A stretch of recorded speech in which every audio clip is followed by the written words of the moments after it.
வரலட்சுமி விரதம் 2026வது வருடம் வந்து கொண்டே இருக்கிறது. இந்த விரதம் வாழ்க்கையில நான் செஞ்ச போது என்னோட எக்ஸ்பீரியன்சஸ் என்ன, வராகி வழியில இருக்கக்கூடிய நாம் இந்த நாள் அன்று வராகிக்கு எந்த மாதிரியான பூஜை பண்ணலாம் அப்படிங்கறத பத்தி தான் பேச போறேன். ஸ்கிப் பண்ணாதீங்க, மிஸ் பண்ணாதீங்க.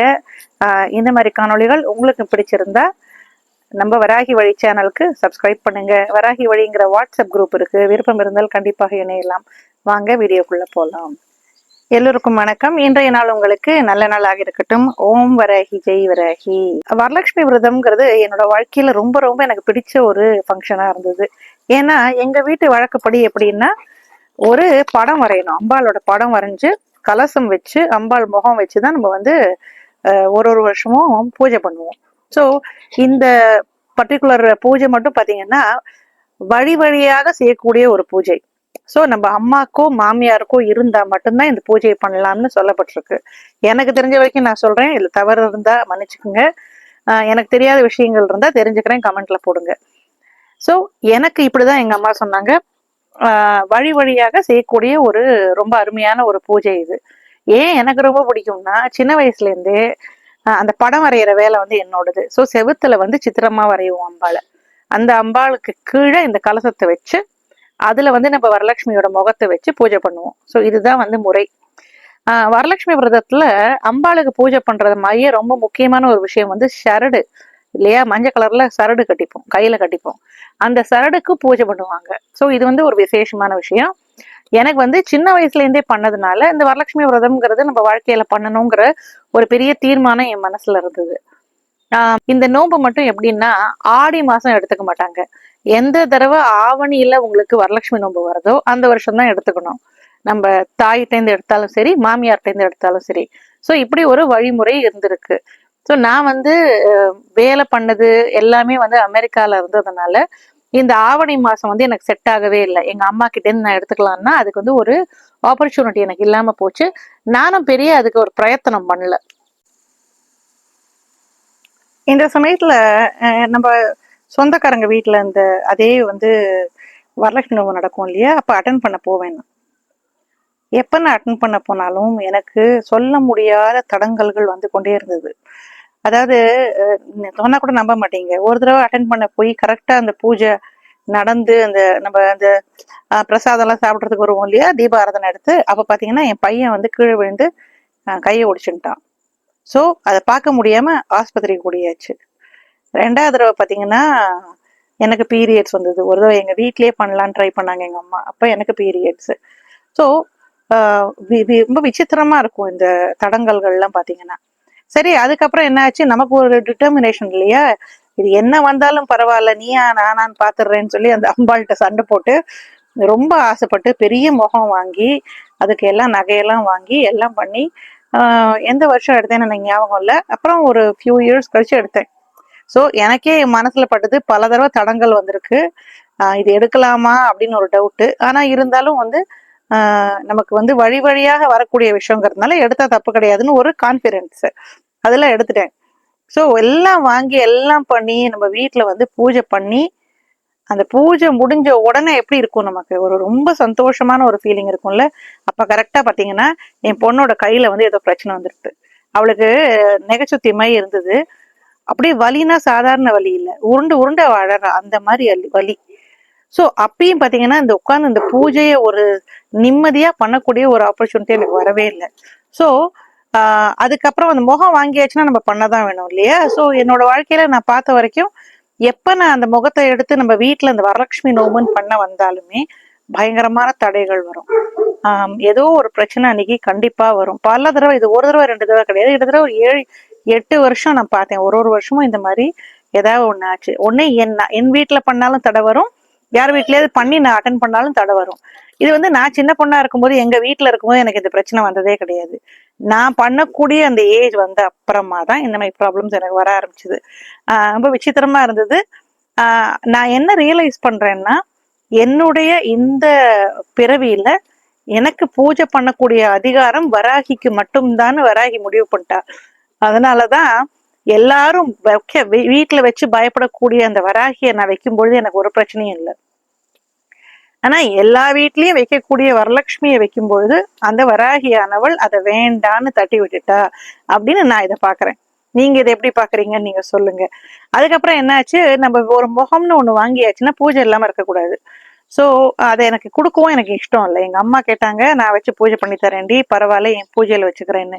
அதை நமக்குன்னு ஒரு ரெஸ்பான்சிபிலிட்டி இருந்தா நம்ம பண்ணணும்னு எனக்கு தெரிஞ்சு போச்சு. அப்படின்னு நினைக்கக்கூடிய ஆள், நமக்குன்னு நம்ம ஒண்ணு வாங்கிட்டோம்னா அது சரியா நம்ம பயன்படுத்தணும்னு நினைப்பேன் நான். அதனால என்ன பண்ண ஆரம்பிச்சேன்னா, வராகி வந்த அப்புறமா வராகி கோவில்ல அம்பாள் முன்னாடி அம்பாள் சன்னிதானத்துல வச்சு அதை பண்ண ஆரம்பிச்சேன். அதுக்கப்புறம் எனக்கு ஒரு பிரச்சனையுமே வரல. அந்த அம்பாள் சன்னிதானத்துல அம்பாள் முன்னாடி வைக்கும் பொழுது எனக்கு எந்த பிரச்சனையும் வரல. 2 வருஷம் முன்னாடி இந்த கோர்ட்டு கேஸ் பிரச்சனை எல்லாம் மாட்டி நான் இங்க வந்தேன் இல்லையா, அதுக்கப்புறம் இந்த முகத்தை தூக்கின்னு வந்தேன்.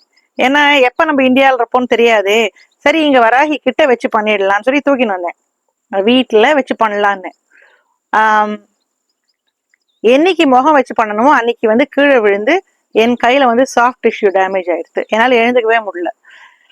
இத்தனைக்கும் வராகியோட பாதத்துல வச்சுதான் பண்றதா ஐடியா எனக்கு. பட் தனியா கலசம் வச்சு அந்த அம்பாள் முகத்தை வச்சு பண்ண எனக்கு அனுமதி கிடைக்கவில்லை. இதுதான் வந்து ரொம்ப ஒரு விசித்திரமான ஸ்டோரி. அதுக்காக போன வருஷம் பாத்தீங்கன்னா நான் இந்தியால இருந்தேன். அப்ப அம்பாளோட சன்னிதானத்துல அவ முன்னாடி கலசம் வச்ச போது எனக்கு ஒரு பிரச்சனையும் வரல. இந்த மாதிரியான விசித்திரமான அனுபவங்கள் உங்களுக்கு இருந்திருந்தா டெஃபினட்டா என் கூட ஷேர் பண்ணுங்க. என்னுடைய இதுல என்னோட ஒரு அனுமானம் என்னன்னா, இந்த ஜென்மத்துல எனக்கு வராகிக்கு மட்டுமே சேவை செய்ய வேண்டும்ங்கிற ஒரு உத்தரவை அவ போட்டிருக்கான்னு நான் நம்புறேன். அதனால மத்த எந்த ஒரு விஷயம் பண்ணும் பொழுதும் அவ தடையை கொடுக்குறான்னு நான் நினைக்கிறேன்.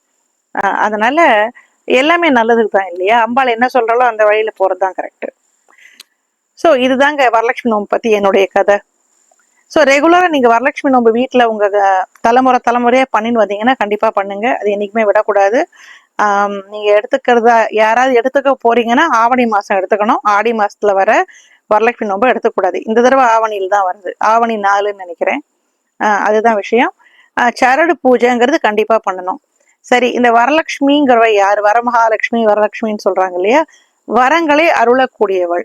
சோ அதான் வரலட்சுமி இல்லையா, வரங்கள் நமக்கு தரக்கூடியவள், நமக்கு போதும் போதுங்கிற அளவுக்கு செல்வங்களை வந்து வாரி தரக்கூடியவள் தான் வரலட்சுமி. சோ இப்ப நான் வந்து வரலட்சுமிக்கு பூஜை பண்றது கிடையாது. சரி, இந்த வராகி வழியில இருக்கக்கூடிய நம்ம வீட்டுல வராகி வச்சிருக்கக்கூடிய நம்ம எல்லாருமே இந்த ஒரு புனிதமான நாள்ல வராகிக்கு எப்படி பூஜை பண்ணலாம் அப்படின்னு கேட்டா, நம்ம அம்பாளுக்கு எப்பயும் போல படமா இருந்தா சுத்தம் பண்ணி நம்ம அதுக்கான மாலைகள் மலர்கள்லாம் வைக்கலாம். என்னைக்குமே அம்பாளை மகாலட்சுமியை பார்க்கும்பொழுது தாமரை வந்து ரொம்ப உகந்தது. தாமரை உங்ககிட்ட கிடைச்சா கண்டிப்பா வைக்கலாம், இல்ல மல்லிகை வைக்கலாம், வாசனையான எந்த மலர் வேணாலும் வைக்கலாம். அம்பாளுக்கு உங்களால முடிஞ்சா ஒரு பாவாடை சாத்தலாம் இல்லையா, அந்த போட்டோ கூட நீங்க பாவாடை போடலாம், இல்லைன்னா விக்கிரகம் இருந்தாலும் அதுக்கு பாவாடை போடலாம். நம்ம வராகிக்கு பண்ணும்பொழுது வராகிக்கு பிடிச்ச விஷயங்கள்லாம் பண்ணலாம். ஸ்வீட்டான விஷயங்கள்னா அம்பாளுக்கு வந்து பருப்பு போட்ட பாயசம், வெல்லம் சேர்த்து, இல்லை நாட்டு சக்கரை சேர்த்து, பனை வெல்லம் சேர்த்து, இந்த மாதிரி செய்யக்கூடிய பாயசம் அம்பாளுக்கு ரொம்ப ரொம்ப பிடிக்கும். ஸோ அதை நம்ம நைவேத்தியமா கொடுக்கலாம். அம்பாளுக்கு வடையும் ரொம்ப பிடிக்கும், அதையும் நம்ம நைவேத்தியமா நிச்சயமாக கொடுக்கலாம். சுண்டல்னு பார்த்தீங்கன்னா இந்த மொச்ச சுண்டல் ரொம்ப நல்லது. காராமணி கொடுக்கலாம். இந்த மாதிரி கருப்பு கொண்ட குடலை, இந்த மாதிரி விஷயங்கள்லாம் பண்ணலாம் நம்ம. அதே போல அம்பாளுக்கு என்ன சொல்லி நம்ம வந்து அர்ச்சனை பண்ணணும்னு கேட்டா, ஓம் சம்பத் பிரதாயை நமக, ஓம் வாராகியை நமக. இதை பத்தி நம்ம வந்து முன்னாடியே செல்வ வளம் கேட்டு அம்பாள்கிட்ட பண்ணியிருக்கோம். வராகினாலே வளர்ச்சி, வீரியம், வெற்றி அப்படிங்கிறதா உண்மை. ஸோ இந்த எல்லாம் வல்ல அன்னை வராகியை நம்ம வந்து மகாலட்சுமி ஸ்வரூபமாக நம்ம சொல்லும் பொழுது ஓம் சம்பத் பிரதாயை நமக, ஓம் வாராகியை நமக அப்படின்னு சொல்லி அவளுக்கான அந்த மலர்களை போட்டு அர்ச்சனை பண்ணி அம்பாளுக்கு நல்ல அருமையான பாயசத்தை நைவேத்தியம் பண்ணி, வடை பாயசம் சுண்டல் முடிஞ்சா வச்சு நைவேத்தியம் பண்ணி அம்பாள்கிட்ட நம்ம வாழ்க்கையில வரக்கூடிய எல்லா விதமான விரயங்களும் போகணும்னு வேண்டிக்கலாம். ஏன்னா இந்த விரயங்கள் போறதுக்கு அம்பாள் ரொம்ப ரொம்ப ஹெல்ப் பண்ணுவா வராகி. ஸோ இந்த விரயங்கள் போறது சகல சௌபாகியங்களையும் தரக்கூடியவள் வராகி. நம்ம ஹரித்ரா மகாவராகி ஆலயம் நீங்க போறீங்கன்னா அம்பாள் வந்து திரிசக்தி ரூபமாவே அங்க இருக்கா. அம்பாள் வந்து ஒரு கையில புஸ்தகம், ஒரு கையில தாமரை, அப்படி இருக்கா. அவ நடுவுல இருக்கிற ரூபம் வந்து அபய வரத ஹஸ்தமா இருக்கிறவ வந்து துர்க்கையோட அம்சமாக இருக்கிறாள். ஸோ இச்சாசக்தி, கிரியாசக்தி, ஞான சக்தி இப்படி மூன்றாகவும் இருக்கிறாள்ங்கிறதுனால நிச்சயமாக உங்களால முடிஞ்சா நம்ம ஹரித்ராவராகி ஆலயம் சென்று வாருங்கள். அங்க நான் சொன்னேன் இல்லையா, அந்த முகத்தை வச்சு கலசத்துல அந்த மாதிரிதான் பூஜை நடக்கும். நான் இருந்தாலும் இல்லாட்டாலும் அந்த கோவிலுக்கு அந்த அந்த கோவிலோட அந்த முகத்தை சேர்த்தாச்சு. நானா வச்சுட்டு இருந்த முகத்தை இங்க வீட்டுல பார்த்தீங்கன்னா வெறும் வராகிக்கு மட்டும்தான் நான் பண்றது. ஏன்னா அம்பாளோட உத்தரவு அப்படிதான் நினைக்கிறேன். ஸோ நீங்க எல்லாருமே உங்களுக்கு வழியாக நீங்க வரலட்சுமி விரதம் பண்றீங்கன்னா அதை கண்டினியூ பண்ணுங்க. இல்ல அந்த மாதிரி உங்களுக்கு பண்றது வழக்கம் இல்லைன்னா இந்த புனிதமான நாளை தவற விடாமல் வராகிக்கான அர்ச்சனையே பண்ணுங்க அம்பாளுக்கு. இன்னைக்கு அம்பாளை உக்கிரமா வழிபடக்கூடாது, இன்னைக்கு ரொம்ப சாந்தமா வழிபடணும். அவளை ரொம்ப சௌபாக்கியமா வழிபடணும். நிறைய உங்கள்கிட்ட என்னெல்லாம் நகை இருக்கோ எல்லாத்தையும் போடுங்க அம்பாளுக்கு. அலங்கார ஸ்வரூபியாக இன்னைக்கு அம்பாளை வழிபடுறது, அவளை கண்குளிர பார்க்கறது ரொம்ப ரொம்ப விசேஷம். நம்ம அவளுக்கு எவ்வளோக்கு எவ்வளோ நம்ம பாசத்தை காட்டுறோமோ, எவ்வளோக்கு எவ்வளோ அவளுக்கு அலங்காரம் பண்றோமோ, எவ்வளோக்கு எவ்வளோ அவளுக்கு நைவேத்தியங்கள் பண்ணி பாசமா இருக்குமோ அவ்வளோக்கு அவ்வளோ நம்ம வாழ்க்கையை அவ நிச்சயமாக செழிப்பாக வைத்திருப்பாள். சரியா? ஸோ இந்த ஒரு சின்ன ஒரு விஷயத்த உங்க கூட சொல்லணும், ஷேர் பண்ணணும்னு நினைச்சேன். என் வாழ்க்கையில நடந்த இந்த கதையை பத்தி நீங்க என்ன நினைக்கிறீங்கன்னு எனக்கு டெஃபினட்டா கமெண்ட் போடுங்க. இந்த மாதிரி உங்க வாழ்க்கையிலயும் ஏதாவது விசித்திரமான விஷயங்கள் நடந்திருந்தா அதையும் எனக்கு தெரியப்படுத்துங்க. உங்க எல்லாரும் வாழ்க்கையிலையும் பலவிதமான மாற்றங்களையும் ஏற்றங்களையும் வராகி கொடுக்க வேண்டும் என்று எல்லாம் வல்ல அன்னையை நான் பிரார்த்திக்கிறேன். இந்த மாதிரி காணொளிகள் உங்களுக்கு பிடிச்சிருந்தா முதல்ல இந்த காணொளிக்கு ஒரு லைக் கொடுங்க. உங்க உற்றார் உறவினரோட ஷேர் பண்ணுங்க. நம்ம சேனலுக்கு கண்டிப்பா சப்ஸ்கிரைப் பண்ணுங்க. வராகி வழிங்கிற வாட்ஸ்அப் குரூப் இருக்கு, விருப்பம் இருந்தால் கண்டிப்பாக இணையலாம். இதே போல இன்னொரு காணொலி சந்திப்போம். அடுத்த காணொலியில நான் இந்த இந்தியா போயிட்டு வந்தேன் இல்லையா, அதுல நான் அம்பாளுக்காக வாங்கின நகைகள்லாம் உங்கள்கிட்ட காமிக்கிறேன்.